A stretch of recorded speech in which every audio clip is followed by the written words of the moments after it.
नमस्कार, मैं हूं अंकुर। आप देख रहे हैं सत्य हिंदी का न्यूज बुलेटिन।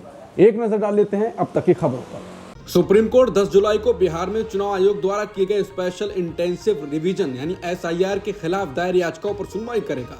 ये याचिकाएं राजद सांसद मनोज झा, TMC सांसद महुआ मोइत्रा, कार्यकर्ता योगेंद्र यादव और ADR सहित अन्य ने दायर किए हैं। सोमवार को वरिष्ठ वकील कपिल सिब्बल, डॉक्टर अभिषेक मनु सिंघवी, गोपाल शंकर नारायण और शदान फरासत ने संयुक्त रूप से इस मामले का उल्लेख जस्टिस सुधांशु धूलिया और जस्टिस जोय मल्ल्या बागची की बेंच के सामने किया। उन्होंने इस मामले की तत्काल सुनवाई के लिए सूचीबद्ध करने की मांग की। बता दें, चुनाव आयोग के इस आदेश के खिलाफ विपक्ष एकजुट हो गया है। इसका आरोप है कि चुनाव आयोग इसमें खेल कर रहा है जिससे बीजेपी को फायदा होगा और विपक्ष के वोट काटे जाएंगे। विपक्ष का कहना है कि ये बिहार से शुरुआत है और बाकी देश में ऐसा ही होगा, इसलिए सुप्रीम कोर्ट इसे रोके। बिहार चुनाव की सरगर्मी तेज हो चुकी है। इस बीच तेजस्वी यादव ने एक बड़ा ऐलान किया है। वो राहुल गांधी के साथ बिहार में चक्का जाम करने जा रहे हैं। गरीबों के अधिकारों को लेकर वो ऐसा करने की बात कर रहे हैं। मीडिया से बात करते हुए तेजस्वी यादव ने कहा कि 9 तारीख को राहुल गांधी और हम दोनों मिलकर चक्का जाम करेंगे। बिहार में जिस तरह से गरीबों के अधिकार, मत का अधिकार छीनने की कोशिश की जा रही है, हम उनके हक के लिए चक्का जाम करेंगे और ट्रेड यूनियनों का भी पूरा साथ देंगे।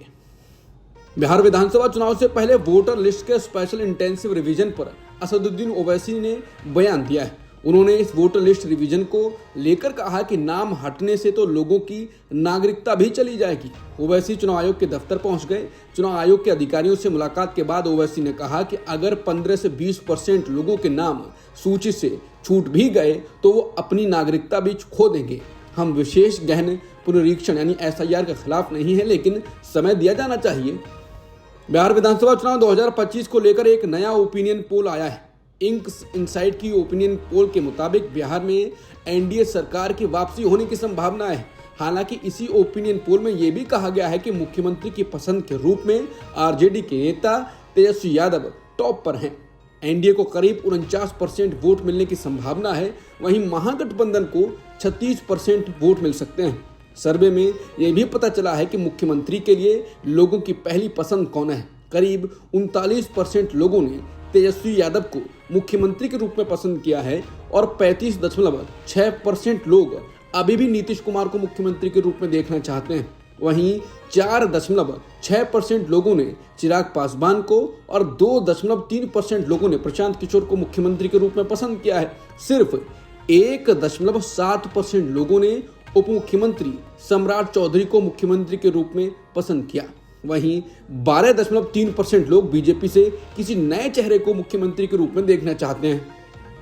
इंक इनसाइट के सर्वे में पता चला है कि NDA को महागठबंधन से ज्यादा समर्थन मिल रहा है। ये सर्वे मई में किए गए सर्वे को जैसा ही है।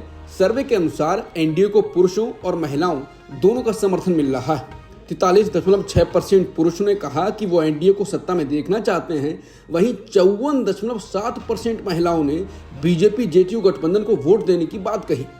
महागठबंधन को 39.8% पुरुषों और 31.2% महिलाओं का समर्थन मिला। वहीं उम्र के हिसाब से देखें तो 60 साल से ज्यादा उम्र के लोगों में NDA सबसे ज्यादा लोकप्रिय है। महागठबंधन को 60 साल से ज्यादा उम्र के 39.2% समर्थन करते हैं। समाजवादी पार्टी के अध्यक्ष अखिलेश यादव ने सोमवार को कहा कि उनकी पार्टी आगामी बिहार विधानसभा चुनावों में राष्ट्रीय जनता दल को पूरा समर्थन देगी। उन्होंने कहा कि चुनाव प्रचार के दौरान उत्तर प्रदेश में बीजेपी के घोटालों का पर्दाफाश किया जाएगा। अखिलेश यादव ने कहा कि हम बिहार के चुनाव में लालू प्रसाद यादव और तेजस्वी यादव की पूरी मदद करेंगे और बीजेपी ने उत्तर प्रदेश में जो घोटाले किए हैं वो सब बिहार में बताए जाएंगे। अखिलेश ने यह भी कहा कि यह भी बताया जाएगा कि बीजेपी नीतीश कुमार का नाम इस्तेमाल कर रही है, उनका चेहरा इस्तेमाल करेगी, लेकिन बाद में उन्हें मुख्यमंत्री नहीं बनाएगी। हम लोग तो उन्हें प्रधानमंत्री बनाना चाहते थे, बीजेपी के लोग उन्हें रिटायर कर देंगे। अमेरिकी राष्ट्रपति ट्रंप ने ब्रिक्स देशों को एक कड़ी चेतावनी जारी की है। उन्होंने कहा कि जो भी देश ब्रिक्स की अमेरिका विरोधी नीतियों का समर्थन करेगा उसे 10% अतिरिक्त टैरिफ का सामना करना पड़ेगा। ट्रंप ने अपने सोशल मीडिया मंच ट्रुथ सोशल पर यह बयान दिया। बता दें, ये चेतावनी ब्राजील के रियो डी जेनेरियो में चल रहे ब्रिक्स शिखर सम्मेलन के दौरान आई, जहां ब्रिक्स नेताओं ने रियो डी जेनेरियो घोषणा पत्र जारी किया। इस घोषणा पत्र में अमेरिका की टैरिफ नीतियों की आलोचना की गई। वहीं चीन ने इसका जवाब में सोमवार को कहा कि ब्रिक्स समूह टकराव नहीं चाहता है। चीन ने कहा कि टैरिफ वॉर में कोई विजेता नहीं होगा, इससे कोई फायदा नहीं होगा। 7 जुलाई को केरल में national university of advanced legal studies के छात्रों को संबोधित करते हुए भारत के उपराष्ट्रपति जगदीप धनखड़ ने एक बड़ा सवाल उठाया। उन्होंने पूछा, सीबीआई डायरेक्टर की नियुक्ति में भारत के मुख्य न्यायाधीश यानी सीजेआई की भूमिका क्यों होती है, जबकि ये एक कार्यकारी यानी एग्जीक्यूटिव पद है। धनखड़ ने कहा कि सीबीआई डायरेक्टर के ऊपर कई अधिकारी होते हैं, जैसे सीवीसी यानी सेंट्रल विजिलेंस कमीशन, कैबिनेट सचिव, अन्य सचिव वगैरह। तो फिर ऐसे पद के लिए कार्यपालिका यानी सरकार को क्यों नहीं पूरी आज़ादी दी जाती नियुक्ति करने की। उन्होंने कहा कि ऐसा सिस्टम दुनिया में शायद ही कहीं हो। उपराष्ट्रपति ने यह भी कहा कि हमारा संविधान तभी सही से काम करता है जब इसके तीनों स्तंभ यानी विधायिका, कार्यपालिका और न्यायपालिका आपसी तालमेल से चलें। कांग्रेस नेता पवन खेड़ा ने रिपब्लिक टीवी के प्रधान संपादक अर्नब गोस्वामी के खिलाफ मानहानि का मुकदमा दायर किया है। यह मामला गोस्वामी द्वारा एक लाइव प्रसारण के दौरान दिए गए कथित बयान से जुड़ा है, जिसमें उन्होंने कांग्रेस पार्टी पर देश के दुश्मन का साथ देने का आरोप लगाया था। यह बयान ऑपरेशन सिंदूर के दौरान कथित तौर पर दिया गया, जब भारत और पाकिस्तान के बीच तनाव चरम पर था। जस्टिस पुरुषेंद्र कुमार गौरम ने सोमवार को 7 जुलाई को इस मामले की थोड़ी देर तक सुनवाई की। खेड़ा ने अपने मुकदमे में दावा किया कि गोस्वामी ने अपने चैनल पर प्रसारण के दौरान कहा था कि फिलहाल ये पार्टी देश के दुश्मन के साथ है। अगर आप कांग्रेस के वोटर हैं तो क्या आप भी देश के दुश्मन हैं? खेड़ा का कहना है ये बयान उनकी और उनकी पार्टी की छवि को धूमिल करने वाला है। रफाल लड़ाकू विमान की छवि को नुकसान पहुंचाने के लिए चीन ने अपने दूतावासों के जरिए जबरदस्त अभियान चलाया।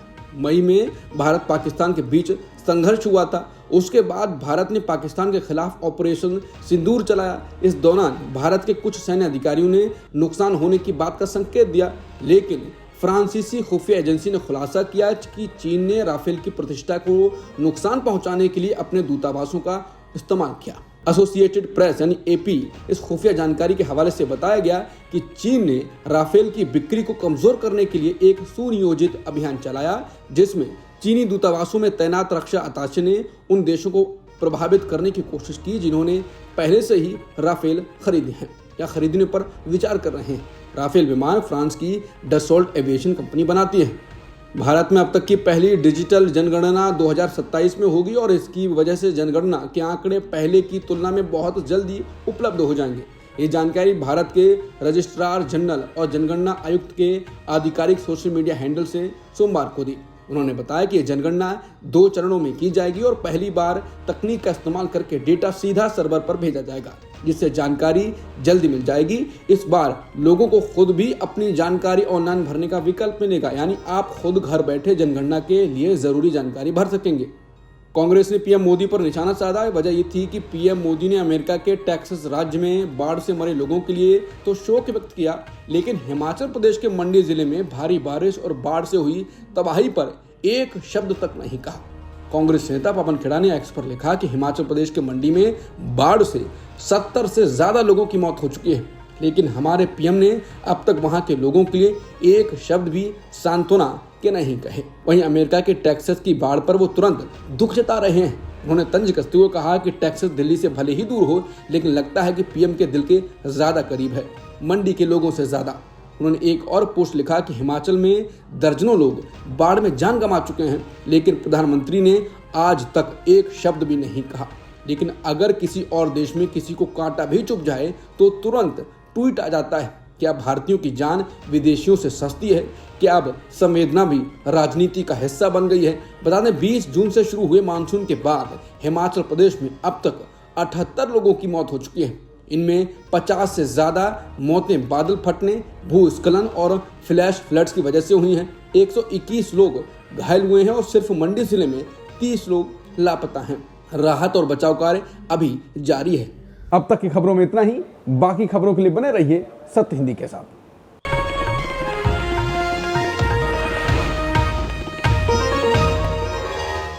Copyright disclaimer under Section 107 of the Copyright Act 1976. Allowance is made for fair use for purposes such as criticism, comment, news reporting, scholarship, and research.